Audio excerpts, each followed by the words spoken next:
नमस्कार.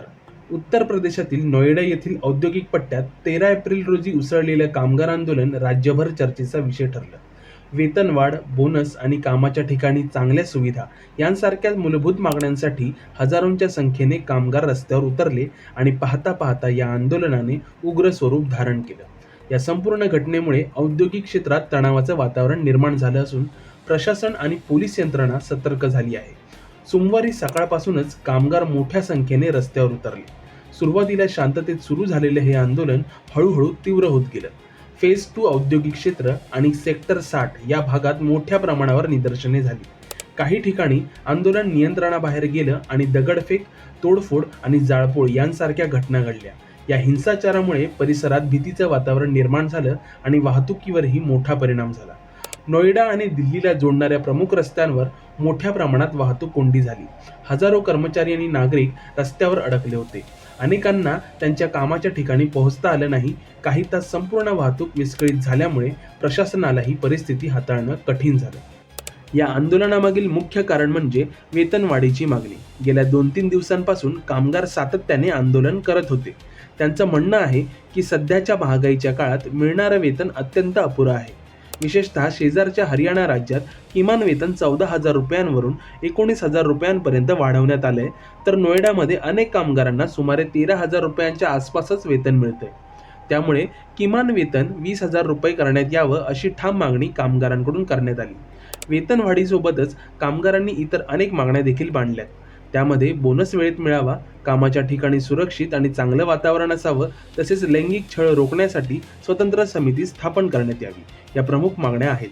कामगारांच्या मते अनेक ठिकाणी मूलभूत सुविधा अपुऱ्या आहेत आणि त्याकडे उद्योग व्यवस्थापन दुर्लक्ष करत आहे. या सर्व पार्श्वभूमीवर मेधा रूपम यांनी परिस्थिती हाताळण्यासाठी पुढाकार घेतला. त्यांनी सांगितलं की गेल्या काही दिवसात औद्योगिक युनिटसोबत अनेक बैठका घेण्यात आल्या आहेत. या बैठकांनंतर उद्योजकांना स्पष्ट सूचना देण्यात आल्या असून कामगारांच्या मागण्या पूर्ण करण्यासाठी प्रशासन कटिबद्ध आहे. जिल्हाधिकाऱ्यांनी वेतनवाढीबाबत महत्त्वपूर्ण आश्वासन दिलं. त्यांनी स्पष्ट केलं की ओव्हरटाईम केल्यास त्याचे पैसे दिले जातील. प्रत्येक कामगाराला आठवड्याची सुट्टी मिळेल आणि सुट्टीच्या दिवशी काम केल्यास दुप्पट वेतन दिलं जाईल.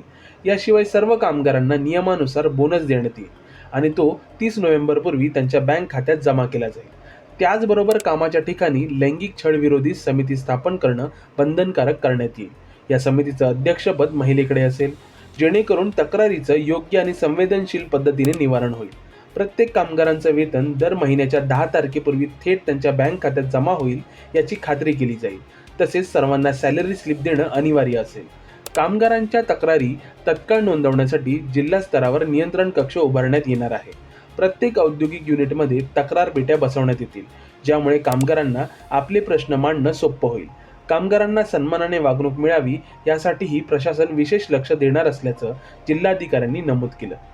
मात्र प्रशासनाकडून आश्वासन मिळाल्यानंतरही आंदोलन थांबलं नाही. उलट सोमवारी ते आणखी तीव्र झालं. यामुळे कायदा आणि सुव्यवस्था राखण्यासाठी पोलिसांना मोठ्या प्रमाणावर तैनात करावं लागलं. या प्रकरणावर राजीव कृष्णा यांनी प्रतिक्रिया देताना सांगितलं की आंदोलनादरम्यान हिंसा भडकवणाऱ्या व्यक्तींची ओळख पटवली जात आहे. अशा लोकांवर कठोर कारवाई केली जाईल. त्यांनी स्पष्ट केलं की गोंधळ घालणारे, बाहेरून येऊन आंदोलन भडकवणारे आणि अफवा पसरवणारे लोक यांचा शोध सुरू आहे. दिल्ली आणि नोएडा परिसरात पोलिसांनी कडक बंदोबस्त ठेवला आहे. महत्त्वाच्या ठिकाणी बॅरिकेडिंग करण्यात आलं असून अतिरिक्त पोलीस, जलद प्रतिसाद पथकं आणि अर्धसैनिक दल तैनात करण्यात आलं आहे. कोणतीही अप्रिय घटना घडू नये यासाठी सतत लक्ष ठेवण्यात येत आहे. पोलिसांनी स्पष्ट केलं आहे की कायदा हातात घेणाऱ्यांवर कोणतीही सवलत दिली जाणार नाही. या संपूर्ण आंदोलनाला राजकीय रंगही चढताना दिसत आहे. अखिलेश यादव यांनी या प्रकरणावर टीका करत सरकारवर निशाणा साधला. त्यांनी म्हटलं की या सरकारच्या धोरणांमुळे मोठ्या उद्योगपतींना फायदा होत आहे, मात्र कामगारांचं शोषण सुरू आहे.